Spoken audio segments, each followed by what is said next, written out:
আজকের recipe instant bread রাবড়ি।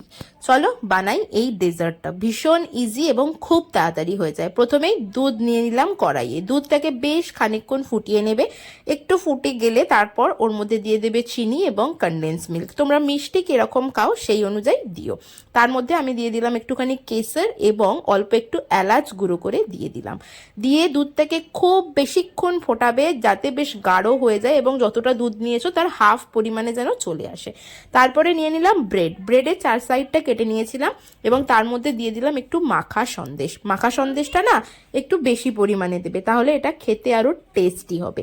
মাখা সন্দেশ দিয়ে ভালো করে এটাকে রোল করে নেবে। রোল করে নিয়ে এইভাবে রোল করে প্রত্যেকটা পাউরুটিকে সেট করে নাও। আগে সেট করে নেওয়ার পর রাবড়িটাকে না অবশ্যই ফ্রিজে রাখবে বেশ খানিকক্ষণ, যতক্ষণ এই প্রসিডিওরটা হচ্ছে আর কি। তারপরে সেই রাবড়িটাকে বার করে ব্রেডের ওপর দিয়ে ছড়িয়ে দাও এবং সেটাকে সুন্দর করে গার্নিশ করে সার্ভ করো। খেতে ভীষণ টেস্টি হয়েছিল। তোমরাও এই ইনস্ট্যান্ট ব্রেড রাবড়ি বানাও এবং জানাও কেমন হয়েছে।